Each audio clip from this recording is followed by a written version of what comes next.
یہ دیکھو تمکین، یہ والا جوڑا کیسا ہے؟ شیزا نے اس کی توجہ گولڈن کامدار سوٹ کی صحنی مبذول کروائی جس پر تارکشی کا کام کیا ہوا تھا۔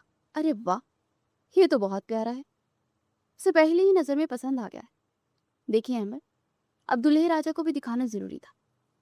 بہت پیارا ہے، لیکن تم سے کم۔ اور شاعرانہ انداز میں بولا تمکین چھینک سی گئی۔ احمد اس سے اتنی محبت کرتا تھا کہ صبح شام اس کے حسن کے قصیدے پڑھنا خود پر فرض سمجھتا تھا۔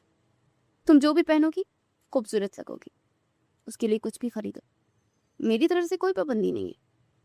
معنی خیز بات پر تمکین نے مسکرا کر جھکی نظروں سے بال کان کے پیچھے سے، اچھا بڑے رومانٹک ہو رہے ہیں دلہے صاحب، لیکن آپ کی اطلاع کے لیے عرض ہے کہ تمکین ابھی آپ کی نہیں گئی، اس لیے جتنا ہو سکے واسطہ رکھے۔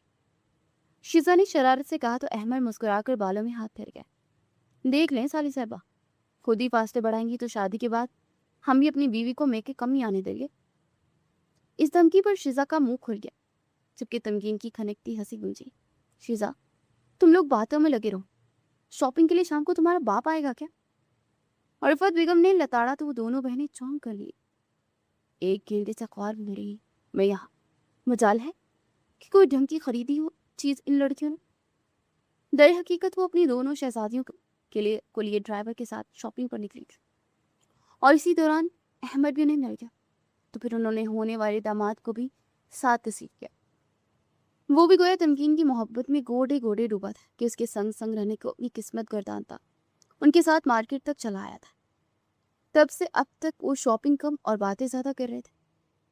احمد کے معنی خیز جملے اور تمکین کی مسکراہٹیں تھمنے کا نام نہیں لے رہی تھی، جبکہ شیزا بعد میں بات ان کی لدے لے رہی تھی۔ مذاق مذاق میں وہ احمد کی ٹانگ بھی کھینچ رہی تھی اور وہ بھی اسے بھرپور جواب دے رہا تھا۔ ایسے میں رفت بیگم کلس کر رہ گئی تھی۔ ماں کے بدلتے تیروں سے خائف ہو کر شیزا نے فوراً بولتی بند کر دی، کیونکہ ڈر تھی کہ کہیں بیچ مارکیٹ میں ہی رفت بیگم ان کا ہاتھ جوتوں تک پہنچ گیا تو پھر انہیں شیزا کی کمر کا بوسہ لینے سے کوئی نہیں روک سکتا، اور وہ بڑے بازار میں ایسی عزت افزائی سے پناہ مانگتی شاپنگ پر دھیان دینے لگے تھے۔ تمکین اور شیزا نے 10 سوٹ خریدے، جس میں سے 8 تمکین کے تھے اور 2 شیزا کے، اور اس کے بعد ان کی بس ہو گئی۔ رفت بیگم کے گھٹنوں نے جواب دے دیا تھا اور وہ احمد کے ہمراہ گھر واپس آ گئے۔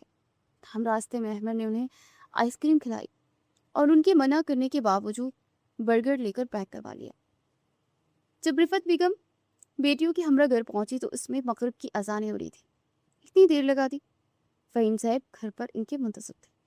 اسے چھوٹتے ہوئے پوچھا، جی آپ کی شہزادیوں کے نخری ختم نہیں ہو رہے؟ کیا کرتی میں؟ وہ جلی بیٹھی تھی، چادر اتار کر ایک طرف رکھی تو شیزا کچن سے پانی لینے کو دوڑے۔ تمکین نے شاپنگ بیگز ادھر لاؤنج میں ٹیبل پر رکھ دیا اور خود رفت بیگم کے ساتھ بیٹھ گئی۔ آج کل حالات سیکھتے ہیں نا، جوان بچیوں کو ساتھ لے کر عورتوں کا دیر تک گھومنا مجھے بالکل پسند نہیں۔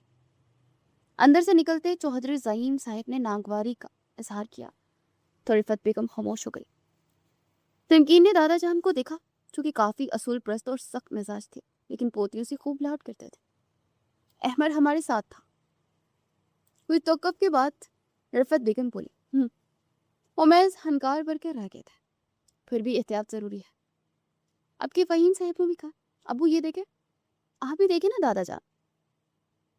تمکین نے ماحول کی کثافت کو کم کرنے کی خاطر شاپنگ بیگز آگے بڑھائے تو ان دونوں باپ بیٹے کے تنے ہوئے اعصاب ڈھیلے پڑ گئے اور وہ رنگ برنگے لباس دے کر مسکرا اٹھائے۔ شیزا سب کے لیے چائے بنا کر لائی تھی اور وہ سب خوش کپیوں میں مصروف ہو گئے۔ تمکین کی پڑھائی ختم ہو چکی تھی اور وہ پچھلے 6 ماہ سے گھرداری سیکھ رہی تھی۔ اس کی ماں رفت بیگم اسے گویا ساری ڈشز بنانا سکھا رہی تھی تاکہ سسرال میں اس کی ناک اونچی ہو سکے۔ تمکین کے لیے احمد کا رشتہ 1 سال پہلے آیا تھا۔ اس وقت تمکین کو اس رشتے پر اعتراض تھا کیونکہ وہ پڑھائی مکمل کرنے کے بعد کچھ عرصہ جاب کرنا چاہتی تھی، لیکن چودھری زعیم حسن جو کہ اس کے دادا جان تھے نے صاف لفظوں میں منع کر دیا کہ اس خاندان کی لڑکی ہو کر وہ کسی بھی جگہ نوکری کی اہل نہ تھی۔ انہیں عورت کی گھر کی 4 دیواری میں ہی انہیں اچھی لگتی تھی، اس لیے انہوں نے 2 ٹوک لہجے میں منع کر دیا۔ تمکین کو برا تو لگا، لیکن پھر رفت بیگم نے سمجھایا تو وہ مان گئی۔ البتہ جب اس کی ملاقات احمد سے ہوئی تو سب کچھ بھول گئی۔ وہ ایسا خوش شکل اور وجیہ مرد تھا کہ وہ لمحوں میں دل ہار بیٹھی۔ بس پھر جھٹ منگنی کے ساتھ شادی رکھی گئی۔ تمکین کے لیے 1 سال گویا 1 صدی کے برابر ہو گئے۔ دوسری طرف احمد بھی تمکین جیسی لڑکی کی رفاقت پا کر لٹو ہو گیا تھا۔ یوں بڑوں کی رضامندی پر طے ہونے والا رشتہ انتہائی خوبصورتی سے محبت بڑے رشتے میں بدل گیا تھا۔ شیزا کی پڑھائی بھی رہتی تھی اور وہ چودھری صاحب تمکین کے بعد اسی کا نمبر لگانے والے تھے۔ کیا کر رہی ہو؟ احمد کی مسحور کن آواز پر تمکین کا دل دھڑکا۔ کافی پی رہی ہوں، تمکین نے کپ کا سپ لیتے ہوئے کہا اور اسے پوچھا۔ اور بالکنی میں کھڑی ہوں۔ اس نے تاحیدے نگاہ پھیلے نیلے آسمان کو دیکھا اور سوال پھر ہوا اور بارش کو انجوائے کر رہی۔ مگ رکھتے اس نے ہاتھ بڑھا کر ننھے شفاف قطروں کو ہتھیلی میں جمع کیا۔ تم دنیا جہان کے سارے فضول کام کرنا لیکن مجھے یاد کرنے کی زحمت مت کرنا۔ وہ چڑ گیا۔ یاد انہیں کیا جاتا ہے جنہیں بلانا مقصود ہو۔ آپ تو میرے دل میں دھڑکن کی طرح بستے ہیں، ہر سانس کے ساتھ چلتے ہیں۔ آپ کو کیسے بول سکتی ہوں بلا؟ اسے گہری سانس دی تو احمد کے اندر تک ٹھنڈک اتر گئی۔ اچھی الفاظی کر لیتی، رائٹر کیوں نہیں بن جاتی؟ اسے چھیڑا۔ اچھا، اگر میں رائٹر بن جاؤں تو ہر کتاب احمد سے شروع ہو کر احمد پر ہی ختم ہو جائے گی۔ اس کا انداز اظہار اس قدر دلنشی تھا کہ احمد کا سینوں خون بڑھ گیا اور اس نے ایک جاندار کہکا لگایا۔ تمکین بھی مسکرا دی۔ سو جاؤ تمکین، تمہاری بک بک سے مجھے نیند نہیں آ رہی، صبح یونیورسٹی جانا ہے میں نے۔ شیزا نے موندی موندی آنکھیں کھول کر سے گھورا تو تمکین کندھے اچکا گئی۔ فون اس نے نہیں احمد نے کیا تھا، اور احمد صاحب سے کہو کہ کچھ دن صبر کر لیں، پھر تو تم نے اس کے پاس ہی جانے والے ہیں۔ ساری راتیں بات پہ کرنا کوئی نہیں ٹوکے گا، لیکن فی الحال کے لیے میری نیند خراب مت کرو پلیز۔ اسے ذرا اونچی آواز میں کہا تاکہ احمد بھی سن لے۔ اور تم بھی شیزا، اسے کہہ دو احمد صبر بھی کر لیتا اگر بات صرف صبر کی ہوتی۔ مسئلہ یہ ہے کہ کچھ لوگوں کی یادیں الارم کلاک سے بھی زیادہ ضدی ہوتی ہے، بند ہی نہیں ہوتی، اس لیے مجبوراً نیند کی قربانی دے کر محبوب آواز کی گولیاں لینی پڑتی ہے فون کان کے ذریعے۔ دوسری طرف سے احمد نے کہا اور تمکین کی ہنسی چھوٹ گئی کیونکہ شیزا نے برا سا منہ بنا کر کروٹ لی۔ کچھ دیر بعد خداحافظ بول کر وہ بنا آہٹ کے ہلکے خراٹے لیتی شیزا کے برابر سونے کے لیے لیٹ گئی۔ چودھری زعیم حسن صاحب کا شمار جلال پور کے گاؤں کے وڈیروں میں ہوتا تھا۔ وہ اپنی دھاک اور باروب طبیعت کے باعث خاصا اثر و رسوخ رکھتے تھے۔ دھن دولت کی بھی کمی نہ تھی، اس لیے گاؤں کے لوگ ان کی جی حضوری کرتے تھے۔ انہیں اپنی حیثیت پر بڑا فخر اور مان تھا کہ 2 بیٹے تھے، فہیم اور نعیم۔ دونوں ہی ماشاءاللہ سے بڑے فرما بردار تھے۔ ان کے آنگن میں کوئی کلی نہیں کھل سکی، مگر پھر بھی انہوں نے کبھی بیٹی کی کمی محسوس نہیں ہونے دی۔ وہ ہمیشہ اپنے بیٹوں پر ناز کیا کرتے تھے، اس لیے ان کی ہر خواہش کو حرف آخر سمجھ کر پورا کرتے تھے۔ ان کی بیوی بڑی صابرہ اور عطائت گزار عورت تھی جو کم عمری میں ہی انتقال کر گئی تھی۔ یہ اس وقت کی بات ہے جب فہیم صاحب 19 سال کے تھے اور نعیم صاحب ابھی 16ویں جماعت میں قدم فرما ہی رہے تھے۔ چودھری زعیم حسن کے دونوں بیٹے سمجھدار تو تھے، لیکن ماں کی کمی ہر سمجھدار ناسمجھ عاقل اور بالغ کو محسوس ہوتی ہے۔ ان 2 بھائیوں کو بھی ہوتی تھی۔ وہ اپنی ماں کو یاد کر کے غمزدہ رہتے تھے۔ چودھری صاحب نے بیٹوں کو شہر اپنے بھائی کے ہاں بھیج دیا تاکہ وہ وہاں پڑھ لکھ کر کسی قدر قابل بن جائے۔ چودھری فہیم نے ایم اے کیا جبکہ چودھری نعیم محض بی اے کے بعد کسی شہری حسینہ کی زلفوں کا اسیر ہو گیا۔ فہیم نے منع کیا، اسے روکا کہ غلط راستہ تھا کیونکہ ان کے خاندان میں ایسی کوئی گنجائش نہیں تھی۔ البتہ نعیم کے سر پر عشق کا بھوت بری طرح سوار تھا اور اپنی محبت کو تیاگ دینے کا حوصلہ نہیں رکھتا تھا، اس نے نکاح کر لیا۔ شناز ایک اچھی لڑکی تھا جس کی تربیت اعلیٰ خطوط پر لی تھی۔ وہ اپنی ماں کی اکلوتی بیٹی تھی۔ ماں چونکہ بوڑھی اور بیمار تھی اس لیے اس نے جلد از جلد بیٹی کا فرض ادا کرنا بہتر سمجھا۔ اسے دور جب سبھی رشتے والے جہیز کے لیے منہ پھاڑے بیٹھے تھے، وہیں چودھری نعیم جیسا نیک سیرت نوجوان محض اسے 2 جوڑوں میں رخصت کرنے کے لیے آیا تھا تو ان کی بوڑھی نحیف آنکھوں میں آنسو بھر آئے۔ بیٹی کے اچھے نصیب کی دعائیں مانگتے انہوں نے نکاح کر دیا، لیکن نعیم اسے اپنے ساتھ لے کر نہیں جا سکا کیونکہ اس کا کہنا تھا کہ وہ گاؤں جا کر اپنے ابا حضور کو منائے گا اور پھر بیوی کو لے کر جائے گا۔ تاہم جیسے ہی گاؤں تک یہ خبر پہنچی تو چودھری صاحب بڑک اٹھے۔ چودھری نعیم کو دیکھ کر ان کا پارا ہائی ہو گیا۔ انتہائی غائز و غصب کا مظاہرہ کرتے انہوں نے نعیم کو محبت کی شادی کے جرم کی پاداش میں حویلی بدل کر دیا ہے۔ چودھری نعیم نے معافیا مانگی، ہاتھ جوڑے کہ اس حویلی میں اس کی ماں کی یادیں تھیں، لہٰذا اس سے جدا نہ کیا جاؤ۔ لیکن چودھری ذہین حسین کی سوئی وہیں اٹکی تھی کہ شہناز کو طلاق دے گا وہ حویلی کے دروازے اس کے لیے کھول دیے جائیں گے۔ تاہم وہ بھی اپنی ضد کا پکا تھا، اسے شہناز کو طلاق دینی تھی، نہ دی۔ یوں وہ حویلی والے سے جدا ہو گیا اور شہناز کے ساتھ اس کے گھر رہنے لگا۔ ایک دو جگہ جاب کے لیے بھی اپلائی کیا اور پھر اللہ اللہ کر کے نوکری ملی۔ تھوڑا عرصہ گزرا تو شہناز کی بابی قبر میں جا سلی اور جاتے اپنا کچا مکان بیٹی کے نام کر گئی۔ شہناز کی گود میں چاند سا بیٹا آ گیا جو ہو اپنی ماں کی کاپی تھا۔ کچھ عرصے بعد انہیں خبر ملی کہ فہیم صاحب کی شادی رفعت بیگم سے ہو گئی ہے۔ چودھری فہیم کو افسوس ہوا کہ اس کے باپ نے اسے اس شادی میں آنے کی دعوت تک نہ دی۔ وہ ایسے پتھر دل انسان تھے کہ ان کا کلیجہ ذرا بھی نہ کانپا کہ ان کا چھوٹا اور لاڈلا بیٹا کس تنہائی کا شکار ہے۔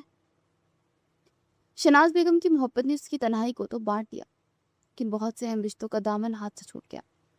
اب اللہ جانے کہ انہیں کیا مرض لاحق ہوا تھا، لیکن اب وہ اکثر بیمار رہنے لگا تھا۔ سارا دن گھر پہ گزر جاتا اور شہناز بیگم دوسروں کے گھروں سے کما کر لاتی اور اپنے بیٹے اور شوہر کا پیٹ پالتی۔ چودھری نعیم اپنی مرحومہ ماں کو یاد کر کے بہت روتا تھا اور اس کی غیرت یہ برداشت نہیں کرتی تھی کہ وہ خود بستر پر دراز رہے اور بیوی دوسروں کی چاکری کرے۔ لیکن بگڑتی صحت نے اسے لاچار بنا دیا۔ ایک روز خون کی الٹی نے یہ راز کھولا کہ اسے کینسر تھا۔ شہناز بیگم نے دہاڑے ماری، لیکن رونے سے اگر کسی مرنے والے کو بچایا جا سکتا تو آج دنیا میں کہیں قبرستان نہ ہوتا۔ وہ بھی اپنے شوہر کو موت کے منہ میں جانے سے بچا نہیں پائی اور یوں چودھری نعیم وفات پا گیا۔ اس کا 10 سالہ بیٹا اپنی ماں کے ساتھ بیٹھا تھا جب اس نے اٹکتی سانسوں میں بیٹے کا ہاتھ تھام کر اسے نصیحت کی، میں نے تمہاری ماں سے بہت محبت کیا بیٹا، اسے کبھی رونے مت دینا اور ہاں ہمیشہ مرد بن کر زندگی گزارنا، میری کمی کبھی محسوس نہ ہونے دینا، خود کو بھی اور اپنی ماں کو بھی۔ یہ باتیں 10 سالہ شہریار نے اپنے پلو سے باندھ دی اور اپنے باپ کو قبر میں اتار دیا۔ وہ بہت ذہین اور ہوشیار تھا۔ باپ کی مرتے اس نے شہناز کو گھر بٹھا دیا اور خود چل دیا ٹکے ٹکے کی نوکری کرنے۔ ادھر ادھر رول کر پلنے والا شہریار جب جوان ہوا اور اس نے اپنے کاروبار کی بنیاد رکھی تو لوگ اسے دیکھ کر حیران رہ گئے۔ معمر شخصیات جس کے سروں میں چاندی اتری ہوئی تھی، وہ حیران تھے کہ ابھی کل تک سڑکوں پر مختلف کام تلاش کرنے والا شہریار آج اتنا بڑا ہو گیا کہ اسے دیکھ کر لوگ اس کی بھاروب شخصیت کے زیر اثر آ جاتے تھے۔ وہ پڑھا لکھا نہیں تھا، لیکن معاملہ فہمی سے کاروبار اس طرح سے سنبھالتا کہ لوگ داغ دینے لگتے۔ شہناز بیگم کی آنکھیں بھی ٹھنڈی ہو گئی کہ بیٹا جوان ہوا تو کچھ سہارا ہو گیا۔ البتہ اسے چودھریوں کے خاندان سے دور رہنے کی تلقین ہمہ وقت وہ کرتی رہتی تھی، کیونکہ انہیں شک تھا کہ شہریار سب کو بھولا نہیں تھا، اور حقیقتاً ایسا ہی تھا۔ شہریار نے ان سب کا کچا چھٹا بھی دبایا تھا۔ اسے معلوم ہوا تھا کہ محترم دادا جان آج بھی نہ صرف زندہ تھے بلکہ ان کی طبیعت میں وہ سختی بھی موجود تھی۔ البتہ ان کی جان اپنی پوتیوں میں بستی تھی، گین اور شزا۔ یہ 2 لڑکیاں ان کے گھر کی واحد رونق تھی۔ گین کی پڑھائی مکمل ہو چکی تھی اور شزا یونیورسٹی جاتی تھی۔ چودھری فہیم صاحب کے کسی جاننے والے کی طرف سے تمکین کا رشتہ آیا تھا۔ ان سب کو احمد بہت پسند آیا، اس لیے دونوں کی منگنی کر دی گئی۔ 1 سال منگنی رہی اور اس دوران تمکین نے احمد کے دل میں بسا لیا، کیونکہ دوسری طرف بھی آگ برابر لگ گئی تھی۔ اب کچھ عرصہ بعد ان کی شادی ہونا طے تھے۔ شہریار نے سب سے پہلے گاؤں کے اس حویلی کے بارے میں معلومات نکالی تو پتہ چلا کہ چودھری صاحب نے بہت سال پہلے اسے کسی ملک فیملی کو فروخت کر دیا۔ شہریار نے اپنی ماں شہناز سے سن رکھا تھا کہ اس کے باپ کو حویلی سے بڑا پیار تھا، کیونکہ وہاں اس کی ماں کی یادیں بستی تھی۔ شہریار نے ملک فیملی سے رابطہ کیا اور اس حویلی کو چند دنوں میں خرید کر اپنے نام کروا لیا۔ شہناز بیگم زندگی میں پہلی بار اس حویلی میں آئی جہاں ان کا سسرال بستا تھا، اور ان کی آنکھیں لبلب آنسو سے بھر گئی۔ کتنے ارمان تھے ان کے کہ کبھی سسرال والے چاہ کر بھی انہیں رخصت کر کے لے جائیں، مگر وہ تو ایسے بے حس لوگ تھے کہ انہوں نے اپنے بیٹے کو ہی فراموش کر دیا تھا، کیونکہ کینسر جیسے موذی مرض میں مبتلا ہو کر یہ دنیا ہی چھوڑ گیا تھا۔ ایک بار بھی مڑ کر خبر نہیں لی تھی انہوں نے۔ شہریار نے حویلی کے در و دیوار سے ماں کی الجھتی برستی نگاہیں دیکھی تو اس کے اندر ابال چل اٹھا. اس نے مٹھیاں بیچ لی. وہ طے کر چکا تھا کہ چودھریوں سے بدلہ ضرور لے گا. سارا سامان رکھی ہے نا؟ دیکھنا پھر بھی کچھ رہ نہ جائے. رفعت بیگم نے تمکین اور شزا سے کہا جو کہ صبح سے پیکنگ میں لگی تھی. امی سب کچھ ریڈی ہے، بس اب نکلنے کی کرے. شیزا نے چادر لیتے ہوئے کہا. باہر لان میں چودھری زعیم حسن اور فہیم حسن برجمان تھے. ان کے چہروں پر خوشیاں دکھائی دے رہی تھی. چودھری زعیم حسن کی خواہش پر وہ لوگ گاؤں جا رہے تھے اور وہیں تمکین کی شادی کرنے والے تھے، خالص دیہاتی اسٹائل میں. وہ اس خوشی میں اپنے گاؤں جلال پور کے لوگوں کو شریک کرنا چاہتے تھے. ان کا مقصد تمام دوستوں احباب کو اس شادی میں مدعو کرنا تھا. خود شیزا اور تمکین بھی خاصی خوش دکھائی دیتی تھی کیونکہ وہ پہلی بار گاؤں جا رہی تھی اور وہاں کے رسم و رواج کے مطابق شادی کی تقریب کا سن کر تمکین تو پھولے نہیں سما رہی تھی. احمد اور اس کی فیملی بھی کچھ روز تک وہی آنے والے تھے. وہ حویلی کسی شہریار نامی بندے کے پاس تھی جس سے وہ چند دن کے لیے لے رہے تھے. انہیں کرایہ ادا کرنا تھا، لیکن چودھری صاحب نہیں جانتے تھے کہ انہیں اس کرائے کے علاوہ اپنے بیٹے کی تنگ دستیوں کا سودا بھی ادا کرنا پڑے گا. چلے.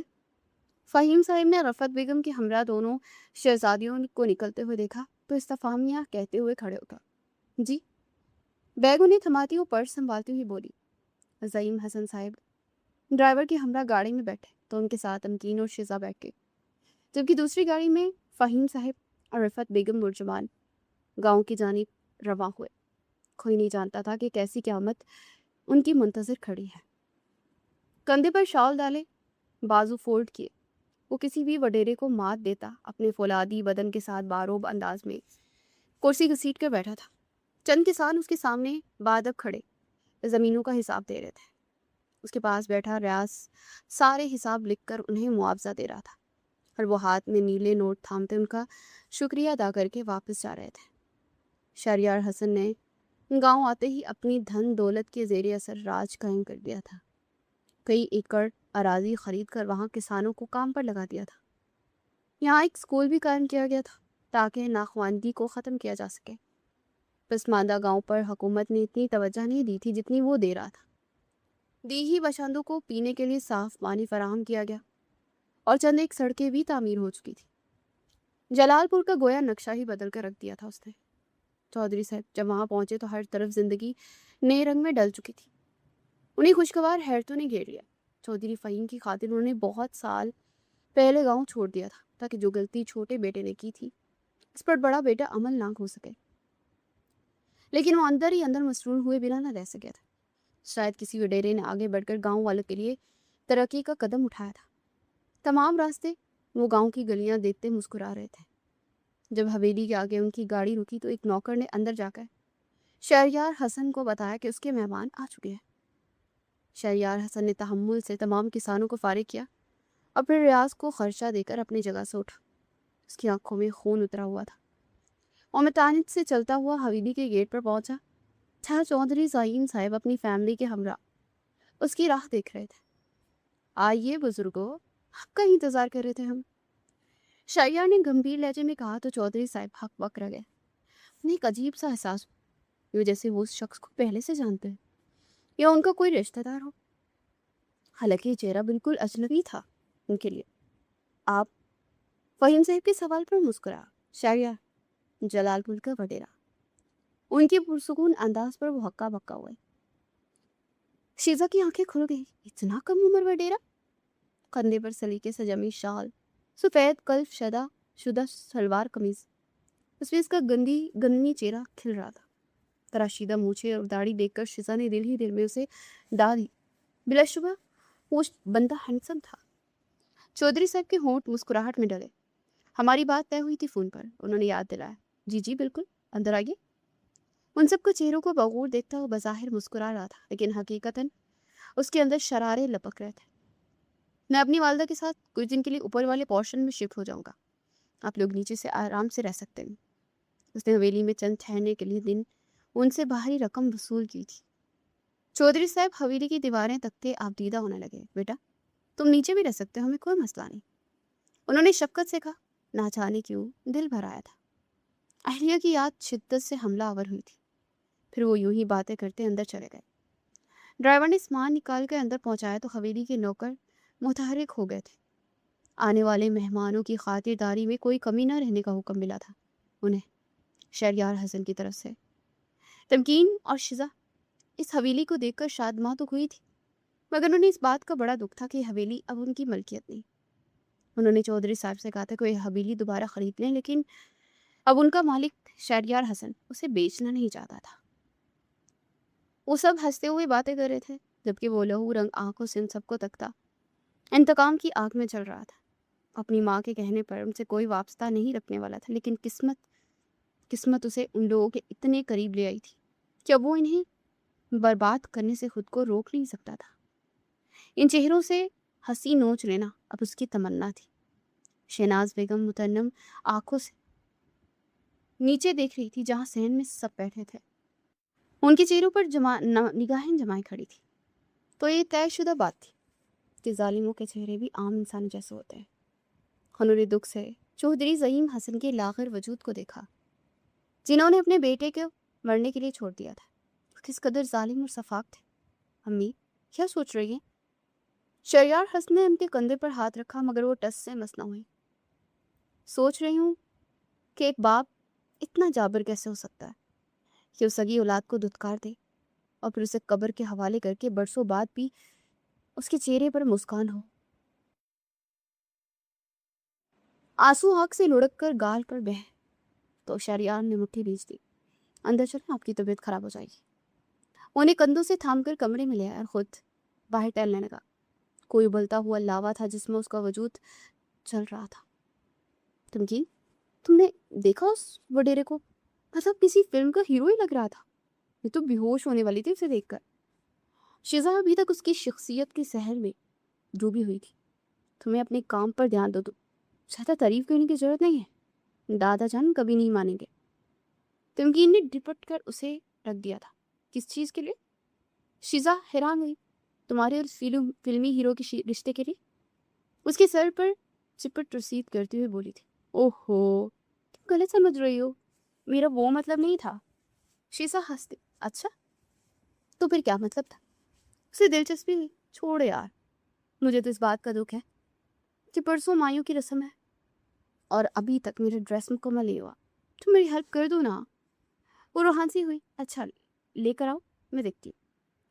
تمکین نے کھلے دل سے کہا تو وہ خوش ہو اٹھی۔ لیکن میری ایک شرط ہے۔ شیزا کے قدم رکے۔ کیا؟ میں چھت پر جا کر بنائیں گی۔ سوئی کے چند ٹانکے جو اس نے بنا کر دینے تھے انہیں چھت پر بیٹھ کر بنانا چاہتی تھی۔ حالانکہ دادا جان نے سختی سے منع کیا تھا کہ وہ لوگ اوپر نہیں جائیں گے۔ کل سے وہ آئی تھی اور حویلی گھومنے کے بعد تو چھت پر جانا چاہ رہی تھی، جو کہ قطعی مناسب نہیں تھا۔ اور تم میرے لیے پکوڑے اور چائے بنا کر مجھے اوپر دے جاؤ گے۔ اس نے ایک اور فرمائش کی۔ رہنے دو، میں خود ہی کر لوں گی۔ وہ واپس بیڈ پر دب سے بیٹھی۔ تو ٹھیک ہے، میں تو چھت پر جا رہی تھی، یوں ہی سوچا کہ چلو تمہاری مدد ہی ہو جائے گی۔ اب تم نہیں کروانا چاہتی تو اوکے، اٹس اوکے۔ میرا بلیک میل والا انداز جو کہ شیزا کو بالکل پسند نہیں آیا۔ دادا جان مار ڈالیں گے، اسے جڑایا صرف تمہیں، کیونکہ میں تو دلہن ہوں۔ اسے فرضی کالر جھاڑے تو وہ دان پیس کر رہ گئی۔ یہ لو، بنا دینا پھر یاد سے۔ اسے الماری سے سوٹ نکال کر اسے تھمایا۔ تمکین مسکراہٹ دباتی اوپر چلی گئی تھی۔ پیر پر پیر رکھتی وہ اوپر آئی تو سامنے ہی شہناز بیگم بیٹھی ہوئی نظر آئی۔ السلام علیکم۔ اس کے سلام پر انہوں نے چونک کر اسے دیکھا اور پھر مسکرا دی۔ وعلیکم السلام۔ آنٹی کیا میں کچھ دیر یہاں بیٹھ سکتی ہوں؟ اسے پوچھا تو وہ سر ہلا گئی۔ تین نے وہاں بیٹھ کر سوٹ نکالا تو وہ بڑی اسے ستائش سے دیکھنے لگی۔ تمہارا سوٹ ہے؟ انہوں نے پوچھا۔ میری بہن کا ہے، اصل میں پرسوں میرا مایوں ہے نا تو اسے پہننا ہے۔ تمکین نے سادگی سے بتایا تو انہیں تعجب ہوا۔ تمہاری شادی ہو رہی ہے؟ جی۔ وہ چھینک گئی۔ پھر تم کیوں کام کرو گی؟ دکھاؤ میں بنا دوں۔ انہوں نے سوٹ ہاتھ سے لے کر سوئی پکڑ لی۔ تمکین دھاگا سیٹ کرنے لگی۔ ارے نہیں آنٹی، میں خود بنا لوں گی۔ اسے ٹوکا لیکن انہوں نے ایک نہ سنی۔ پتہ ہے میں اس کام میں ماہر تھی۔ جب میرے شوہر کا انتقال ہوا تب میں نے یہ سیکھا تھا۔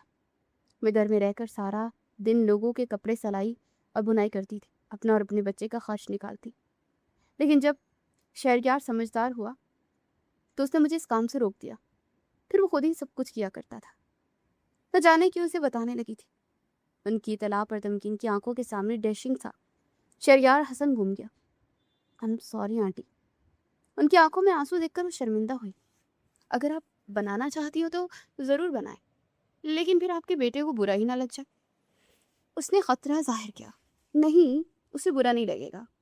انہوں نے سوئی میں دھاگا ڈالا اور کپڑے کو فریم میں مقید کیا. چلے آپ بنائیں, میں تب تک آپ کا پورشن دیکھ لی. تمکین نے خوش ہو کر کہا اور اٹھ کر بھاگ گئی. پیچھے شہناز بیگم اسے روکنا چاہتی تھی کیونکہ شہریار حسن ابھی کتاب نپٹا کر آرام کرنے کی غرض سے لوٹا تھا اور وہ اسے اس طرح جانے سے منع کرنا چاہتی تھی, لیکن وہ ہرنی کی مانی کلانچیں بھرتی پل میں غائب ہو گئی. پاگل, بھلا کون اسے کسی اجنبی پر اعتبار کرتا ہے؟ دلہن بننے کو تھی, لیکن ان کی عقل شریف ابھی گھٹنوں میں ہی تھی. وہ ہنستے ہوئے سر جھٹک کر رہ گئی. کوئی ہے؟ تیسری منزل پر کھڑے ہو کر وہ زور سے چلائے. پورا گاؤں نظر آ رہا تھا. ایسا خوبصورت نظارہ تھا کہ اس کا دل بے ایمان ہو گیا. وہ چاہتی تھی کہ بس جگہ کھڑے کھڑے اپنی عمر تمام کر دے. کوئی ہے؟ اس نے انگوٹھے ٹھوڑی تلے ٹکائے اور دونوں ہاتھوں کی انگلیاں ناک پر رکھی. کوئی ہے؟ تیسری بار وہ جھنجھلا کر اٹھا اور اس نے طرف دیکھا جہاں وہ پاگلوں کی طرح پکار رہی تھی. حالانکہ وہاں پورا گاؤں تھا, لیکن اسے شاید اپنی آواز کا ایکو سننے کی چاہ تھی. میں ہوں, کوئی مسئلہ ہے؟ اس کی بالکل پیچھے کھڑا فرمانے لگا. کی ترنت کھا کر مڑی. یہ تو اس کی تھوڑی سی شرارت تھی, لیکن کیا پتا تھا کہ گاؤں کا وڈیرا ہی چل کر آ جائے گا. اس کی آنکھیں نیند سے بھوچل تھی اور وہ بازو اپنے سینے سے لپیٹے کھڑا تھا. تمکین کے ہوش اڑ گئے. وہ کترا کر نکلنے لگی, لیکن شہریار حسن اس کے سامنے استیدا ہو گیا تھا. بتاؤ, کیا کہنا ہے؟ اس نے تیوری چڑھائی. کچھ نہیں, وہ یہ جگہ اچھی لگ رہی تھی تو. وہ اٹک اٹک کر بولے. تو کیا مطلب؟ چیخنا چلانا شروع کر دو گی؟ پہلے کبھی کوئی اچھی جگہ نہیں دیکھی کیا؟ وہ خواہ ہی بگڑنے لگا تھا. آواز نیچی رکھے, مجھے بھی چلانا آتا ہے. وہ غرائی. جی بالکل, وہ تو میں دیکھ ہی چکا تھا. تمکین نے اسے گھورا اور پھر خود ہی سٹپٹا گئی, کیونکہ ایک تو وہ نظریں اس کے چہرے پر گاڑے ہوئے تھا اور دوسرا اس کی آنکھوں میں جو خماریاں تھیں اسے خود کو ڈبونے کو تیار نظر آتی تھی. سوری. نہ چاہتے بھی اس نے سر جھکا کر معافی مانگ لی. اس شخص کی منہ نہیں لگنا چاہتی تھی, خپتی نظر آتا تھا. اس کا کیا بھروسہ کہ جا کر دادا جان کو اس کی شکایت ہی لگا دیتا. شہریار اپنی نیندیں حرام کرنے والوں کو کبھی معاف نہیں کرتا. اس کا دماغ یکدم الٹ گیا تھا. چودھریوں کے سارے الزام یاد آئے تو اس نازک دوشیزہ کے سر ہو گیا. اس سے پہلے کہ وہ اس کے پہلو سے نکلتی, شہریار نے اس کا بازو پکڑ کر اسے گھمایا اور فولادی بازو کے حصار میں لے لیا. کیا کر رہے ہیں, چھوڑے. وہ چلائی. اس کا چٹانی بازو اس کے سینے کے گرد لپٹا تھا اور پشت اس کے سینے سے لگی تھی. شہریار کی زندگی میں معافی نام کا کوئی لفظ نہیں ہے, صرف بدلہ لینا چاہتا ہے. اس کی کانوں میں سور پھونکنے لگا. کیون کی دل فریب مہک پر تمکین کے حواس مختل ہونے لگے تھے. پلیز چھوڑ دیں. وہ روحانسی ہو گئی کیونکہ اس کے ہاتھ کی چوڑیاں ٹوٹ کر کلائی میں کھپ گئی تھی اور یہ شہریار حسن کی سفید چادر خون سے رنگین ہو چکی تھی. آئندہ معافی مانگنے سے پہلے 1000 بار سوچنا, اور آج کے بعد یہاں قدم رکھا تو ٹانگیں توڑ دوں گا. وہ دہاڑا تو تمکین کی جان نکل گیا. اتنا غصہ, اتنی سختی, یہ تو دادا جان سے بھی 2 ہاتھ آگے تھا. شہریار حسن نے اسے چھوڑا تو اس نے آؤ دیکھا نہ تاؤ سر پر توڑ لگا دی. بیٹی بات سنو. ارے. شہناز بیگم پکارتی رہ گئی مگر اس نے ایک نہ سنی اور اپنے کمرے میں جا کر دم لیا. سانس تھوکنے کی مارے چل رہی تھی. سچ شکر کی شیزا اس وقت وہاں نہیں تھی, ورنہ اس کا اڑا ہوا رنگ دیکھ کر ضرور ٹھٹک جاتی. چودھری زعیم حسن نے اسے کسانوں کے ساتھ حساب کتاب کرنے دیکھا تو انہیں اپنا آپ بھی یاد آ گیا. وہ وقت جب وہ خود اس طرح کے کام کیا کرتے تھے. نہ جانے کہ اس نوجوان سے انہیں لگاوت سی محسوس ہوئی. اپنا اپنا سا لگا تھا. اور اسی چودھری صاحب بیشتر وقت اس کے ساتھ گزارتے تھے. اس وقت بھی وہ اس کے سنگ چند لمحے بتانے کو کھیتوں میں آن بیٹھے تھے. انکل اب کیا لیں گے؟ وہ اپنے لیے چائے منگوا تھا تو ان سے بھی پوچھ بیٹھا. 1 کپ چائے. انہوں نے محبت سے فرمائش کی تو وہ مسکرا دیا. ضرور. ایک بات کہوں؟ انہوں نے پوچھا. جی. مجھے دادا جان بلایا کرو جیسے میری پوتیاں بلاتی ہیں. ان کی انوکھی فرمائش پر اس کے تاثرات سخت ہوئے. اگر میرا پوتا ہوتا تو یقیناً تمہاری طرح ہوتا, لیکن وہ تعصب سے بولے. آپ کی باقی اولادیں؟ اسے تجسس سے دیکھا. میرا صرف ایک ہی بیٹا ہے جس کی 2 بیٹیاں ہیں. وہ آج بھی بے رحم تھے. اوہ نہ جانے کیوں وہ ہنسا. یعنی چودھری صاحب اپنے چھوٹے بیٹے کو مار کر اس کی کور بنا چکے تھے. کیسا دکھ تھا کہ کم ہونے کے بجائے بڑھتا ہی جاتا تھا. کینسر جیسی موذی مرض سے لڑتے لڑتے چودھری نعیم ایک کچے مکان میں زندگی کی بازی ہار گیا تھا اور چودھری صاحب اپنی حویلی میں عیش و عشرت کی زندگی گزارتے رہے تھے. تم بہت اچھے ہو بیٹا. تمہاری ماں یقیناً عظیم عورت ہے جس نے تم جیسے بیٹے کو پیدا کیا. انہوں نے اعتراف کیا تھا. جی وہ تو ہے. وہ بلا تعمل بولا تھا. پر سوچ نظروں میں ایک عجیب سا کرب تھا. انکل آپ. وہ کچھ کہنے لگا کہ انہوں نے ٹوک دیا. انکل نہیں دادا جان. جی دادا جان. کس حیثیت سے وہ بولا صرف وہی جانتا تھا. تم نے کبھی بتایا نہیں اپنے باپ کے بارے میں. اس کے زخموں کو انجانے میں ادھیڑے تھا. پتہ نہیں. میں خود بھی زیادہ نہیں جانتا. بس اتنا معلوم ہے کہ میں 10 سال کا تھا تو وہ فوت ہو گئے تھے. امی سے کبھی ذکر نہیں کیا ان کا کیونکہ ان کا نام سنتے ہی رونے لگ جاتی ہے. بہت حساس ہے. انہیں تکلیف نہیں میں دے سکتا. اتنا کہہ کر وہ وہاں سے اٹھ گیا تھا اور چودھری حسن اس کی پشت کو گھورتے رہے. احمد کی فیملی یہاں آ چکی تھی اور وہ بہت زیادہ خوب مستیاں کر رہے تھے. احمد کی بہنوں نے مل کر ڈھولکی کا انتظام کر لیا تھا اور یوں حویلی میں رونق لگ گئی تھی. چودھری صاحب نے شناز بیگم کو بھی مدعو کیا تھا اس لیے وہ مایوں کے فنکشن میں شریک ہوئی تھی. جبکہ شہریار حسن تو انہیں اتنا عزیز ہو گیا تھا کہ وہ سب سے اس کا تعارف اپنے منہ بولے بیٹے کے طور پر کروا رہے تھے. ان کا پورا ارادہ تھا کہ وہ شیزا کے لیے اسے شہناز بیگم سے مانگ لیں گے. اگر انہیں خود بھی بات کرنا پڑتی تو وہ پیچھے ہٹنے والے نہیں تھے. ایسا شریف زادہ اور ہیرے جیسا نیک سیرت لڑکا وہ ہاتھ سے کیسے جانے دے سکتے تھے. رفت بیگم اور شہناز کی آپس میں اچھی بول چال ہو گئی تھی اور یوں انہوں نے شہناز بیگم کو اپنی ساتھ مختلف کاموں میں بھی الجھا لیا. مہندی کی تقریب میں احمد اور تمکین کو ایک ساتھ بٹھایا گیا. ان کی تصویریں بنائی گئی. چودھری صاحب سٹیج پر بیٹھے تھے. ان کے قریب فہیم صاحب اور جوان تھے. احمد نے کوئی چٹکلا چھوڑا تھا جس پر سب کہکے لگا رہے تھے. دور بیٹھی شہناز بیگم نے یہ منظر دیکھا تو ان کی آنکھیں بھیگ گئی. انہیں شدت سے چودھری نعیم کی یاد آئی. آج اگر وہ یہاں ہوتے تو زندگی کس قدر حسین ہوتی. امی اب پھر سے رو رہی ہیں. شہریار اس طرف آیا تو انہیں سب سے الگ تھلگ بیٹھے دیکھ کر کٹ کر رہ گیا. انہوں نے فوراً سے بستر اپنی آنکھیں صاف کی. تمہارے بابا اگر یہاں ہوتے تو بہت خوش ہوتے. تمکین کو دیکھ کر کتنی پیاری بچی ہے. اللہ نصیب اچھے کرے. امی شاید میں ہی غلط تھی. میں اگر تمہارے بابا کو انکار کرتی تھی تو آج وہ ان سب کے ساتھ ہوتے. انہیں پھر سے رونا آیا. کوئی غلطی نہیں ہے آپ کی. نکاح کیا تھا کوئی جرم نہیں. وہ ان کے کندھے پر ہاتھ رکھتے ہوئے بولا نہیں بیٹا ہم ہی غلط ہوں گے ورنہ اللہ کسی کے ساتھ ناانصافی نہیں کرتا. دیکھو سب کتنے خوش ہیں اور ہم آج بھی رو رہے ہیں. شاید اپنے گناہوں کی سزا کاٹ رہے ہیں. صاف دل عورت تھی. انہیں اب بھی یہ فکر تھی کہ شاید انہی سے کوئی گناہ سرزد ہوا تھا جس کی سزا ان کے سر پر بیوگی کی چادر اوڑھ کر دی گئی تھی. بس بہت ہو گیا امی. بہت رو لیا ہم نے. اب آپ کا بیٹا ان لوگوں کو خون کے آنسو رلائے گا. اسے شہناز بیگم کے آنسوؤں کو صاف کرتے ہوئے نفرت سے چودھریوں کے مسکراتے خاندان پر نگاہ ڈالی اور پھر سر نظریں جھٹک بھٹک کر تمکین پر جا گئی جس کے چہرے پر حیا کی لالی بکھری تھی. احمد اس کے کانوں میں سرگوشیاں کر رہا تھا اور وہ خود میں سمٹتی جا رہی تھی. اس کی آنکھیں بڑی بے باکی سے اس کے چہرے کا طواف کرنے لگی. وہ چودھریوں کے خون کے آنسو رلانا چاہتا تھا اس لڑکی کو مہرا بنا کر. چودھری صاحب نے تمکین کو پارلر بھیجنے سے انکار کر دیا تھا کیونکہ وہ کافی دوری پر تھا اور اس کے لیے گاؤں کی حدود سے باہر نکلنا پڑتا. جب خود بیوٹیشن یہاں آنے سے انکاری تھی اس کے اور کسٹمرز تھے جنہیں ڈیل کرنا تھا. اپنا سارا سامان ایک ساتھ لے کر پارلر سے نہیں نکل سکتی تھی اسی لیے انہوں نے صاف منع کر دیا. شیزا تو گویا دادا جان کے گلے کا ہار بن گئی. بیچ دینا دادا جان پلیز. اس نے دماغ چاٹ لیا منتیں کر کر کے. آخر کار چودھری صاحب نے اجازت دے دی اور فہیم صاحب اسے پارلر چھوڑا. شام کو جب اسے پک کرنے کے لیے گئے تو معلوم ہوا کہ وہ تو گھنٹہ پر پہلے ہی وہاں سے جا چکی تھی. انہوں نے فوراً احمد کو فون کیا اور پوچھا کہ اس وقت کہاں تھا. احمد نے بتایا کہ وہ پارلر گیا ہوا تھا. فہیم صاحب حیران رہ گئے.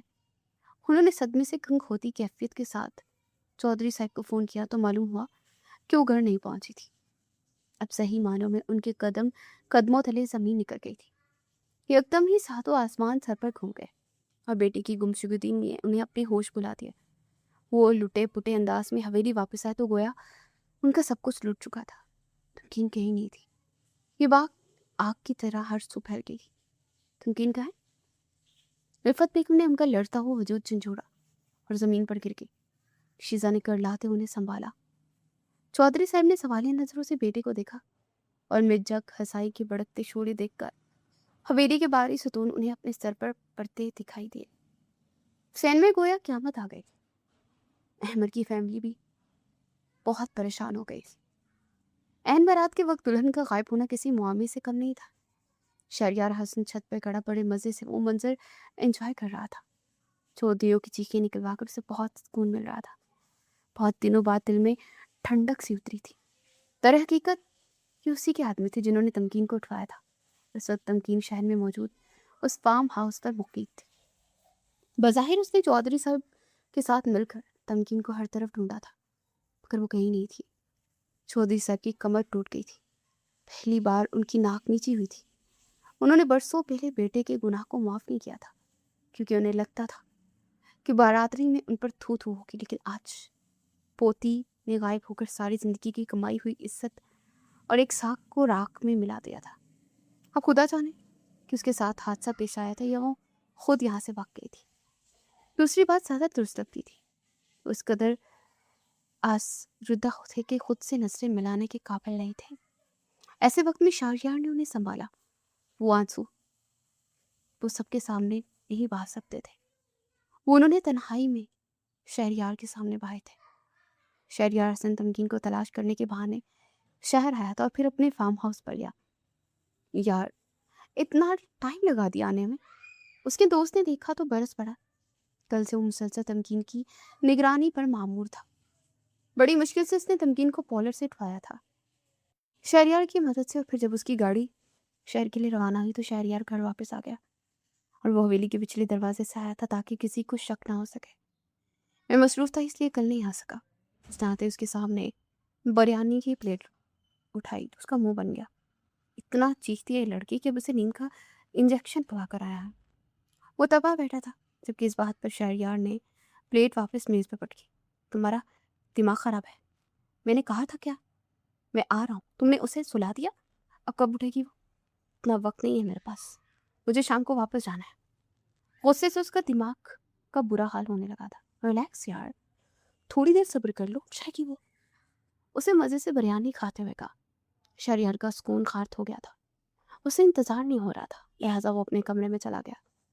نہا دھو کر فریش ہوتا جب وہ 2 گھنٹے بعد باہر آیا تو اس کے سارے دوست آ چکے تھے اور اگلے 1 گھنٹے میں اس کے نکاح کی تقریب منعقد ہونا تھی۔ وہ تمکین سے نکاح کرنے والا تھا۔ ان سب کو تیاریوں میں مصروف پا کر اسے تمکین کے کمرے کی جانب پیش قدمی کی۔ رو رو کر اس نے اپنا برا حال کر لیا تھا، آنکھیں سوج گئی تھا، چہرہ پرمردہ سا ہو چکا تھا اور لہنگا اس کی مرمری بدن پر کئی نشانات بنا چکا تھا۔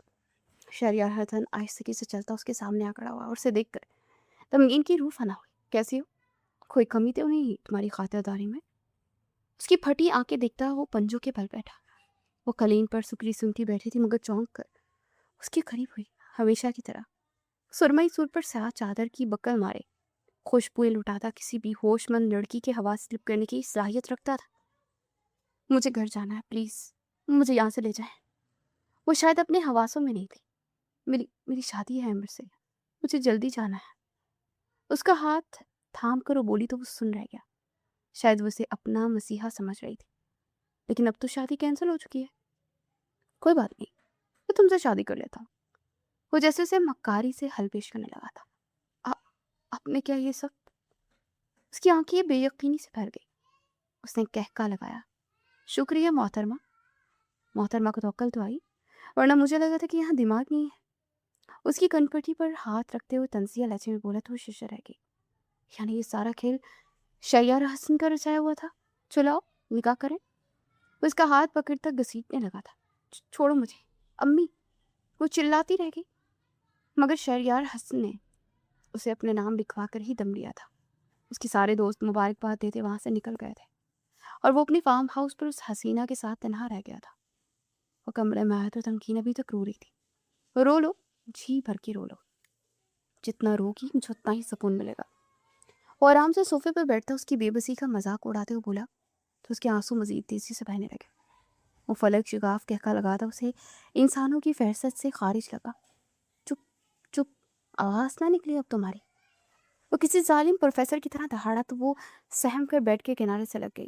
اتنی بہادر نہیں تھی، کیسے حال میں دیدہ دلیری دکھاتی یا اس کے سامنے زبان چلاتی، کیونکہ اسے اپنی حیثیت اچھی طرح ازبر تھی۔ اس وقت شہریار حسن کا پلہ بھاری تھا اور وہ اس کے ساتھ کچھ بھی کر سکتا تھا۔ تھام اس کی ہچکیاں اب بھی گونج رہی تھی۔ شہریار حسن اس کے قریب ہوا تو وہ سانس روک گئی۔ خاموش، سرگوشیوں میں بولتا اس پر جھکا تو اس کی ہچکیاں بند ہو گئی۔ اب محض بدن لرز رہا تھا۔ شہریار حسن نے اس کے حسن کو، دیوی کو دیکھا، پھر وہ بیکدار دل قربان ہوتا ہوا دیکھا اور پھر مزید اس پر جھکا۔ مردانہ پرفیوم کی خوشبو سے اس کی سانس اٹکنے لگی تھی۔ وہ بے ساختہ پیچھے ہوئی لیکن شہریار حسن نے اسے اپنی گرفت میں لے لیا۔ وہ بیڈ پر نیم دراز اسے اپنی چٹانی حصار میں لیتا اس کی بولتی بند کر گیا تھا، اسے مزاحمت کرنے کا موقع دیے بغیر لب اس کی پیشانی پر رکھتا کوئی اور شہریار حسن لگا تھا۔ اس کے عمل میں اتنی نرمی اور وافتگی تھی کہ چند لمحوں کے لیے تمکین بونچھا کر رہ گئی تھی۔ وہ بڑی محبت سے اسے خود میں سموئے ہوئے تھا۔ اس کا فولادی بدن تمکین کے نازک بدن کے اوپر تھا۔ اس ٹکراؤ پر شعلے بھڑک اٹھے۔ وہ مچھلی تھی لیکن شہریار حسن نے محض اس کی پیشانی کا بوسہ لے کر اسے چھوڑ دیا تھا۔ اچانک کیسے لمحے تھے کہ دونوں ہی اپنے دل پر اختیار کھو بیٹھے تھے۔ شہریار حسن اس وقت گاؤں واپس آ گیا اور تمکین اپنی زندگی میں آنے والے طوفان سے کرلانے کے لیے وہاں اکیلی رہ گئی تھی۔ اگلے روز ایک کاری نے اسے حویلی پہنچا دیا کہ وہی گاڑی تھی جس سے اسے اغوا کیا گیا تھا۔ جب وہ گھر آئی تو دہاڑے مار کر روئی۔ اس وقت وہ ہر جگہ اسے ڈھونڈ چکے تھے اور کہیں اس کا نام و نشان نہیں ملا، مگر اب جب اچانک اس کا واپس آنا بہت عجیب لگا تھا۔ تمکین نے روتے ہوئے ماں سے الگ ہو کر باپ کا چہرہ دیکھا جن پر ہزاروں سوالات تھے، اور پھر نظر دور کھڑے شہریار پر پڑی جس کی ظاہر خند نگاہوں میں تنبیہ تھی، مختلف دھمکیاں تھی۔ وہ ایک بار پھر سہم گئی۔ پتہ نہیں کون لوگ تھے جنہوں نے مجھے اغوا کیا اور اب خود ہی واپس چھوڑ گئے ہیں۔ اسے جھوٹ بولا تو شہریار حسن مسکرا دیا، البتہ اس کے جھوٹ پر کسی کو یقین نہیں آیا۔ وہ 2 دن بعد باہر آئی تھی اور اب یہاں اس کے لیے کچھ نہیں بچا تھا، سب ختم ہو چکا تھا، اور احمد نے بھی شادی سے انکار کر دیا تھا۔ اس کی قسمت نے یکدم ہی بانسا پلٹ دیا تھا۔ خوشیاں جل کر خاک ہو چکی تھی اور تمکین کا وجود ہمیشہ کے لیے ادھورا ہو چکا تھا۔ اس پر بھاگی ہوئی لڑکی کا تھپا لگ گیا تھا۔ چودھریوں کے پرخچے اڑ گئے تھے۔ احمد کی فیملی واپس چلی گئی تھی اور شادیانے نوحہ گری میں تبدیل ہو گئے تھے۔ بیٹا، تم تمکین سے شادی کر لو۔ دادا جان نے بہت دیر تک صوفے سے پر سر جھکائے رہنے کے بعد ہاتھ جوڑ کر شہریار حسن سے گزارش کی، سوری دادا جان، لیکن ایک ڈاکٹر لڑکی کو میں نہیں اپنا سکتا۔ شہریار حسن کی آواز پر وہاں کھڑے تمام نفوس پر کھڑوں پانی پڑ گیا۔ چودھری صاحب کو اس سے یہ امید نہیں تھی۔ وہ آنکھیں کھنپٹیوں سے لگائے اس کا بے نیاز چہرہ دیکھنے لگے۔ رفت بیگم نے بے بسی سے اپنی آنکھیں میچ لی۔ تمکین نے بھی اسے حیرانی سے دیکھا، جو نکاح بھی کر چکا تھا اور اپنا بھی نہیں رہا تھا۔ اس کی آنکھوں میں نمی تیزی سے اتری، مگر وہ فوراً اپنے کمرے میں چل گئی۔ شزا اس کے پیچھے لگ گئی تھی۔ زندگی اب صرف درد سے تعبیر ہو کر رہ گئی تھی۔ وہ بیڈ پر اوندے منہ گھری رو رہی تھی جبکہ شزا اس کے کندھے پر ہاتھ رکھے آنسو پینے لگی تھی۔ شہریار، تم نے ہی تمکین کو غائب کروایا تھا نا؟ شہناز بیگم کے درست انداز پر وہ ہلکا سا چونکا مگر پھر نارمل ہو گیا۔ جی، اس نے بلا تردد قبول کیا کیونکہ وہ اپنی ماں سے جھوٹ نہیں بول سکتا تھا۔ کیوں کیا تم نے اتنا بڑا ظلم؟ وہ پھٹ پڑی۔ کیوں؟ کیا صرف ظلم کرنا چودھریوں کو آتا ہے؟ یہ محض ان کی جاگیر ہے۔ یاد کریں امی، انہوں نے آپ کو اور بابا کو کس قدر تکلیف میں ڈالا تھا، بھول گئی آپ؟ وہ درد سموئے ہوئے کہہ رہا تھا۔ سب یاد ہے، اس لیے کہہ رہی ہوں کیوں کیا تم نے ایسا؟ میں نے اپنا معاملہ اللہ پر چھوڑ دیا تھا میرے بچے۔ میں نہیں چاہتی تھی کہ جو غم مجھے ملا وہ کسی اور پر اس کی پرچھائی پڑے۔ وہ دکھ سے بولی تو شہریار نے ان کا ہاتھ تھام کر اپنے قریب بٹھا لیا۔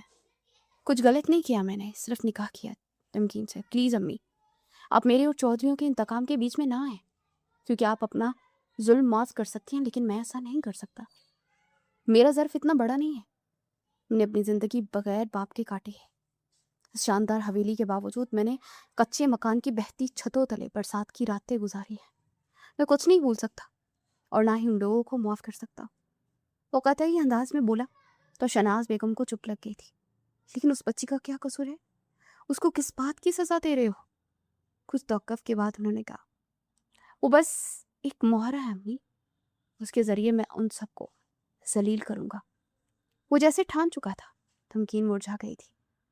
دن گزر گیا مگر اس نے گھر کی شکل تک نہیں دیکھی تھی. چودھری صاحب یہاں سے جانا چاہتے تھے لیکن بدنامی کا خوف انہیں کھائے جا رہا تھا. شہر جا کر انہیں لوگوں کے طرح طرح کے سوالات کا سامنا کرنا تھا. فی الحال وہ اس کی استطاعت نہیں رکھتے تھے. شہریار حسن نے بھی انہیں روک لیا تھا، اس لیے وہ یہیں پر مقیم تھے. شہناز بھی بیگم بھی تمکین کے پاس آتی، بہت دیر تک ان کے قریب بیٹھی، مختلف موضوعات پر باتیں بگاڑتی رہتی. مگر تمکین نے تو گویا قسم کھا لی تھی کہ اب وہ کسی سے بات نہیں کرے گی. اس کا دم گھٹ رہا تھا کمرے میں، اس لیے وہ بہت دن بعد لان میں آ کر بیٹھی تھی.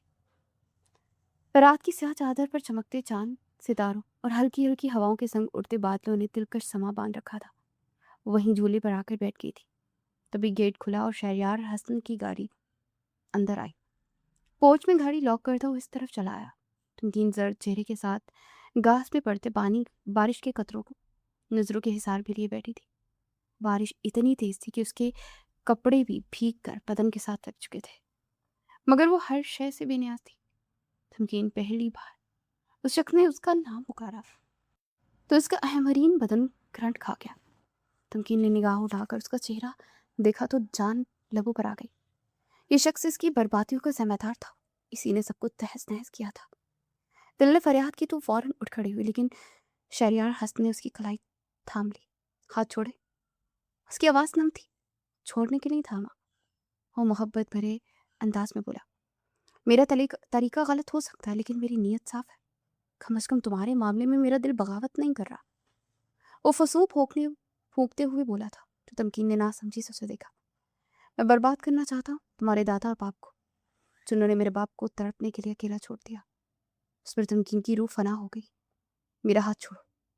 اس نے ایک ہی رٹ لگا رکھی تھی، لیکن میں چاہ کر بھی ایسا نہیں کر پا رہا کیونکہ میں تمہیں چاہنے لگا. اس نے ایک دم کھینچا تو تمکین اس کے سینے سے آن لگی. بارش کے قطرے ان دونوں کو بھگو رہے تھے. اس نے جھک کر گھونٹ اس کی گردن پر ثبت کیے تو وہ مچل اٹھی. فولادی ہاتھ اس کی نازک کمر پر ٹکا تھا. وہ نرم گرم لمس کو محسوس کرتی جان اس کی ہتھیلی پر آ گئی تھی. شہریار حسن نے اسے خدوخال کو پرتپش نظروں سے دیکھتے مخمور انداز میں جھک کر ہونٹ اس کے ہونٹوں سے لگا لیے. تمکین کا دل زوروں سے دھڑکا. اسے شہریار حسن کے چوڑے سینے پر مکے برسا کر خود سے اسے دور کرنا چاہا، مگر وہ تو جیسے اس کی سانسیں پینے کا تہیہ کیے کھڑا تھا. موسم کا اثر تھا کہ اس کی قربت کا خمار، مگر خود پر کنٹرول کھو چکا تھا. اس کا مومی بدن شہریار حسن کے حواس سلپ کر رہا تھا. تمکین اس کی اس قدر قربت پر فنا ہوتی بے ہوش ہو گئی اور وہ اسے اٹھا کر اپنے کمرے میں لے آیا.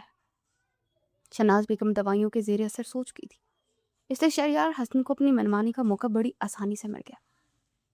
وہ اسے اٹھا کر تیسری منزل پر لایا تھا جہاں اس کا ایک الگ کمرہ تھا. اس پر پانی ڈال کر وہ اسے ہوش میں لایا، لیکن وہ پھر خود مدہوش ہونے لگا تھا. اس سے پہلے کہ اس پر جھکتا تمکین بول اٹھی، پلیز شہریار ایسا مت کریں.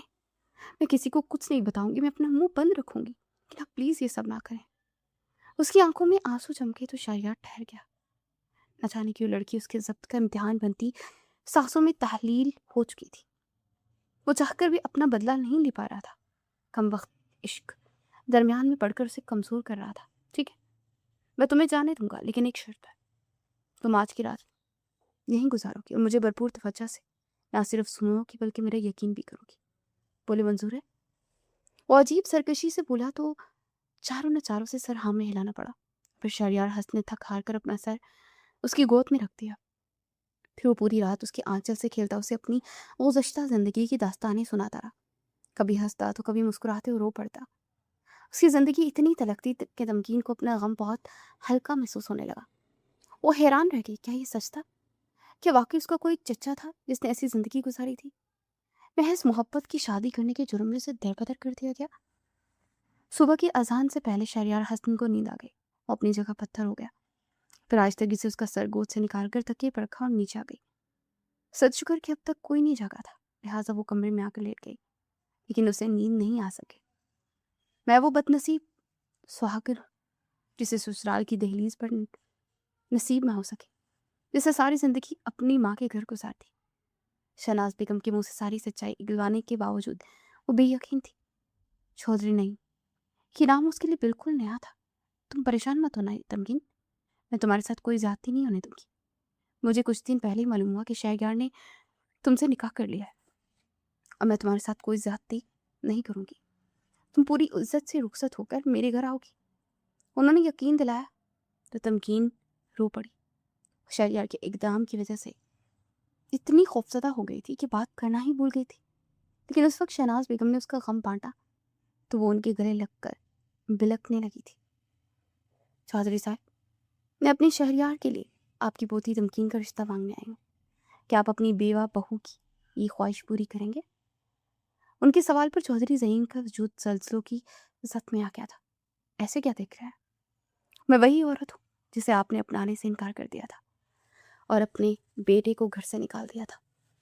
میں پوچھنا چاہتی ہوں، کیا وہ آپ کا سگا بیٹا تھا؟ کیونکہ جس طرح اسے زندگی گزاری اور کینسر جیسی مہلک مرض کا شکار ہونے کے بعد ایڑیاں رگڑتے ہوئے میرے سامنے موت کے منہ میں چلا گیا، مجھے لگتا تھا کہ آپ نے اسے کسی سڑک سے اٹھا کر پالا تھا۔ شہناز بیگم کے آنسو تو عطر سے بہہ رہے تھے اور وہاں بیٹھے سبھی لوگوں کو سانپ سونپ گیا تھا۔ نہیں، سڑک سے بھی نہیں اٹھایا ہوگا، کیونکہ لیپالک سے بھی تو محبت اس سے بڑھ کر ہو جاتی ہے۔ کوئی جانور کا بچہ بھی پال لے تو اس کے ساتھ بھی انسیت ہو جاتی ہے۔ چودھری صاحب، آپ کے سینے میں کیسا دل تھا کہ ایک پل کے لیے بھی اپنے بیٹے کی یاد نہیں مچلا؟ تمکین نے ہاتھ اٹھا کر شہناز بیگم کو سنبھالا۔ در حقیقت اس کا اپنا دل پھٹ رہا تھا۔ رفت بیگم شش رہ گئی۔ چودھری فہیم فقط تھے، جبکہ چودھری صاحب کا سانس لینا دشوار ہو گیا تھا۔ آپ کا پوتا، آپ کا خون ہے شہریار حسن، صرف آپ کی وجہ سے اپنے باپ کا نام بھی اپنے نام کے ساتھ نہیں جوڑتا، کیونکہ وہ چودھری کہلوانا ہی نہیں چاہتا۔ کیا آپ کو شہریار میں اپنی جھلک نظر نہیں آتی؟ لیکن میں خدا کا شکر ادا کرتی ہوں کہ اس کا دل آپ کے جیسا نہیں ہے۔ آج تو گویا سارے حساب بھی بے باک ہو رہے تھے۔ آج یوم حشر تو نہیں تھا۔ مجھے فخر ہے کہ میرا بیٹا اپنے باپ چودھری نعیم پر ہے۔ چودھری صاحب اپنے دل کے مقام پر ہاتھ رکھتے پرمردہ قدموں سے اپنے لاغر وجود سنبھالتے اپنے کمرے میں چلے گئے تھے۔ چودھری صاحب کو زبردست ہارٹ اٹیک آیا تھا اور فہیم صاحب انہیں شہر کے بڑے ہسپتال لے گئے تھے۔ شہریار حسن کھیتوں میں گیا ہوا تھا، جبکہ شہناز بیگم اپنے کمرے میں تھی، اس لیے اس بات سے انجان تھے۔ رفت بیگم انتہائی پریشانی کے عالم میں بیٹھی ہوئی تھی، جبکہ شزا اور تمکین کی حالت بھی خراب تھی۔ پلیز بیٹا، اس وقت وہ بہت بری حالت میں ہو سکے تو انہیں معاف کر دو۔ چودھری صاحب کے پیچھے جاؤ، انہیں تمہاری ضرورت ہوگی۔ شہریار جب واپس آئے تو رفت بیگم نے رو کر التجا کی۔ چنانچہ شہناز بیگم کے کہنے پر وہ گاڑی لے کر نکل گیا۔ پھر 3 دن بعد اس کی واپسی ہوئی۔ چودھری صاحب پہلے سے بہتر محسوس کر رہے تھے، اس لیے انہیں وہ ڈسچارج کروا کر حویلی لے آیا تھا۔ فہیم صاحب تو اپنے گھر واپس جانا چاہتے تھے، لیکن چونکہ ان کی فیملی وہاں موجود تھی، اس لیے مجبوراً حویلی آنا پڑا تھا۔ مجھے معاف کر دو بیٹا، مجھ سے واقعی بہت بڑا گناہ ہو گیا۔ میں تو سمجھتا تھا نعیم زندہ ہوگا، اپنے بال بچوں کے ساتھ خوش ہوگا۔ مجھے تو اب تک اس بات کا غم رہا کہ وہ ایک بار بھی اپنے باپ سے ملنے نہیں آیا، اپنے بچوں کو لے کر حویلی نہیں آیا۔ اگر وہ آتا تو میں اسے ضرور سینے سے لگا لیتا۔ میرے بچے، ان کی بوڑھی آنکھوں سے آنسو بہ رہے تھے۔ کیسے آتے وہ؟ انہیں کینسر ہو گیا تھا، کئی سال وہ سسکتے رہے مگر کوئی نہیں آیا۔ آخر تھک ہار کر انہوں نے آنکھیں موندی۔ میں اس وقت 10 سال کا تھا۔ شہریار حسن کی آنکھیں سرخ تھی۔ اپنے بوڑھے دادا کو معاف کر دو میرے بچے، جس کو دیکھ کر دل میں یہ چاہ پیدا ہوئی تھی کہ ان کا بھی کوئی پوتا ہوتا۔ وہ در حقیقت ان کا پوتا ہی نکلا تھا۔ آج سمجھ آ رہا تھا کہ وہ کیوں اپنا لگتا تھا۔ شہریار حسن ضبط کیے کھڑا تھا، پھر اس کا سارا ضبط ٹوٹ گیا اور وہ بچوں کی مانند بلکتا ان کے سینے سے لگ گیا۔ چودھری صاحب نے گبرو جوان کو اپنے کمزور باہوں کے حصار میں سمیٹ لیا۔ میرے لیے تو نعیم آج مرا ہے، یہ بوڑھا باپ اتنا بدنصیب تھا کہ اپنے بیٹے کا آخری دیدار بھی نہ کر سکا. وہیں نے مجھے اپنا منہ دکھانا بھی گوارا نہ کیا. شاید بہت زیادہ ناراض ہو گیا تھا مجھ سے. ان کے لیے گویا آج ہی بچے کی موت ہوئی تھی. فہیم صاحب سے اطلاع پر رو پڑے تھے. کاش انہوں نے بھائی کی خبر لی ہوتی. ہمیشہ باپ کے خوف نے انہیں نعیم سے ملنے سے باز رکھا تھا، اور آج چودھری نہیں سب سے ناراض ہو کر منو مٹی تلے جا سویا تھا.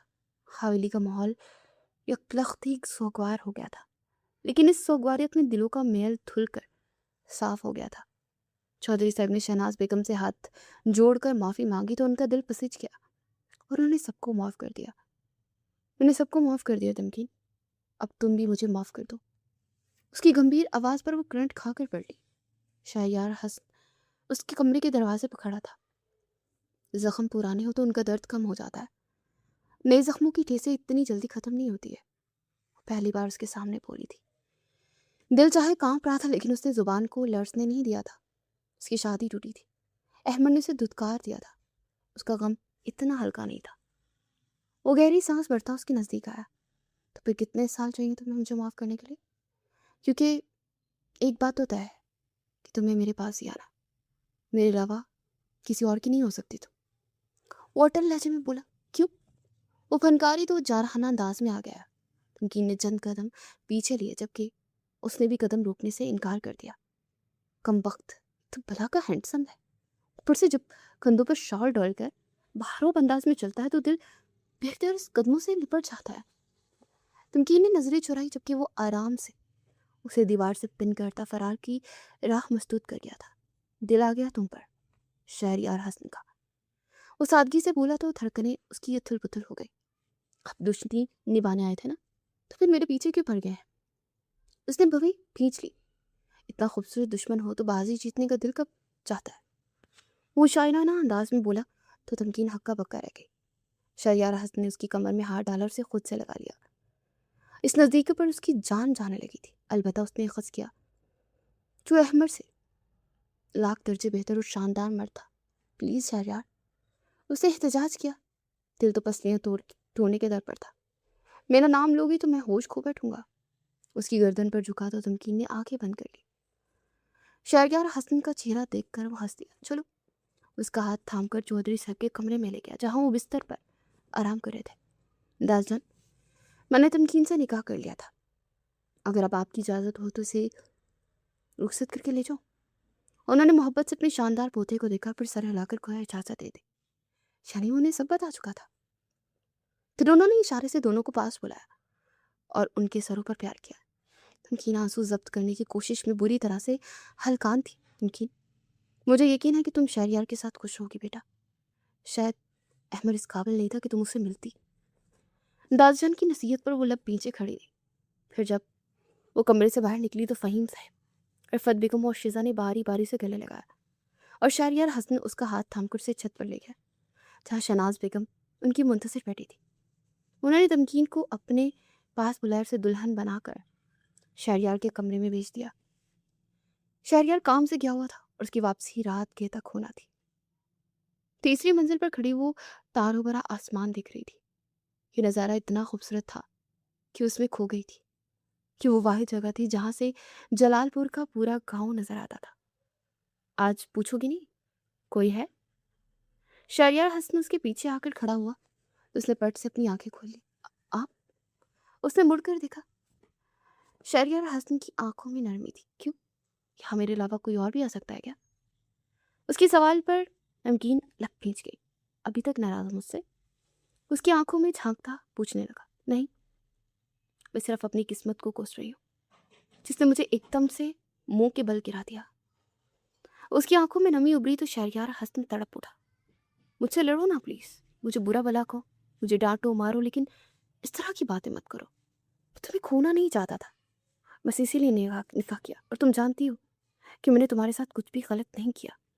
میرا یقین کرو، میں تم سے محبت کرنے لگا تھا، اس لیے کچھ غلط کر ہی نہیں پایا. وہ جیسے صفائی پیش کرنے لگا تھا. تمکین نے نظریں اٹھا کر اس کا چہرہ دیکھا جس پر فکر مندی کے اثار تھے. محبت تو قربانی کا نام ہوتا ہے نا، پھر آپ نے کیوں قربانی نہیں کی اپنی محبت میں؟ وہ بڑے دل گردے سے استغفار کرنے لگے. اتنا کچھ کھو دیا میں نے تمکین، اب اگر تمہیں کھو دیتا تو مر جاتا اور میری ماں اکیلی رہ جاتی، اس لیے میں نے تمہیں احمد کا نہیں ہونے دیا۔ اس کی حلق میں ہاتھ ڈال کر تمہیں کھینچ نکالا، صرف اپنے سکون کی خاطر۔ اب تم مجھے خود غرض کہو یا جو بھی، مجھے فرق نہیں پڑتا، صرف تمہارا دل دکھانے پر شرمسار ہو۔ اس نکاح کے لیے نہ میں شرمندہ ہوں، نہ بھی معافی مانگوں گا۔ تمکین آنکھیں پھاڑے سے دیکھنے لگی۔ کیسا عجیب شخص تھا وہ! سینے پر بازو لپیٹ گئی۔ کچھ تو بولو۔ اسے چپ دیکھ کر زچ ہوا۔ نہیں، پہلے آپ بولیں۔ اس کا اکتایا ہوا انداز اسے بہت بھایا تھا۔ سوری، اب نہیں بولوں گا، کچھ تو کہو پلیز۔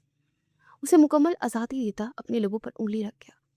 میں آپ سے نفرت کرتی ہوں، وہ بے درک انداز میں کہتی جانے لگی، لیکن اس نے فوراً سے بستر پکڑ لیا، پھر جذبات کی روح میں بہتے ہونٹ اس کی مسکراہٹ پر رکھ دیے۔ وہ سر پیر سلگ اٹھی۔ کچھ دیر بعد گرفت ڈھیلی ہوئی تو تمکین کی آنکھوں میں آنسو آ گئے۔ میں تمہیں مجبور کروں گا خود سے محبت کرنے پر، تم میرے سوا کسی کے بارے میں سوچ بھی نہیں پاؤ گی۔ اسے ضدی انداز میں کہتے اسے باور کروایا تو وہ رو پڑی۔ شہریار حسن نے اسے خود سے لگا لیا۔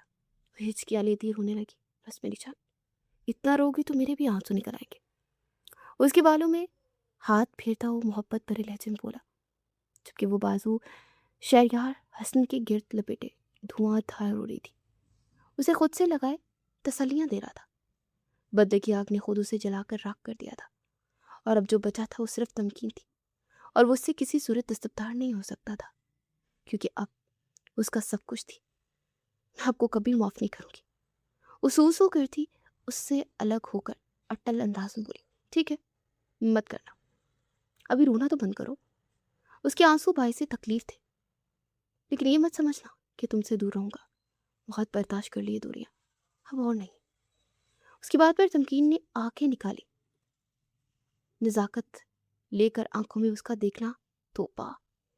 الہی، ہم انہیں دیکھیں یا ان کا دیکھنا دیکھیں۔ شہریار حسن نے شعر پڑھا تو چم گئی، چہرہ یکدم گلنار ہو گیا۔ شہریار حسن اس سے مسکراتے دیکھ کر ہلکا پھلکا سا ہوا، وعدہ کرو میرا ساتھ کبھی نہیں چھوڑو گی۔ اسے دھیرے سے اس کا ہاتھ تھاما تو مسکرا دی۔ شخص واقعی اس کے لیے پاگل تھا۔ نہیں، کبھی نہیں چھوڑوں گی، اور گن گن کر بدلوں گی آپ سے۔ آپ کے بچوں کو بھی آپ کے خلاف پھڑکایا کروں گی۔ وہ تیزی سے کہتے ہوئے زبان سے پھستا تو اس نے فوراً سے لب بھیجے۔ ہاؤ رومانٹک، چلو پھر اس بارے میں سوچیں، کتنے بچے ہونے چاہیے ویسے؟ اسے آرام سے کمر سے اسے تھاما تو اس سر پٹا گئی۔ 10 یا 12۔ تمکین کی پوری آنکھیں کھل گئی۔ آپ پاگل ہیں؟ وہ بڑی ہمت سے بولی، ہاں تمہارے لیے۔ معنی خیز بات وہ جی بھر کر شرمائی تھی۔ ٹھنڈی پرشوق ہواؤں نے اس کی لٹیں بکھیری تو شہریار حسن نے اس کے بال کانوں کے پیچھے اڑ سے، پھر اسے باہوں میں بھرتا گود میں اٹھا کر کمرے میں لے گیا۔ ویلکم مسز شہریار حسن۔ اسے بیڈ پر بٹھا تو وہ اس پر جھکا تو تمکین اسے روک نہیں پائی۔ دل بے قرار ہوا تھا اور سارے خوابیدہ جذبات جاگ اٹھے تھے۔ وہ دشمن جان آج اس پر مسیحائی کے سارے ہنر آزماتا، اس کے درد چن لینے والا تھا۔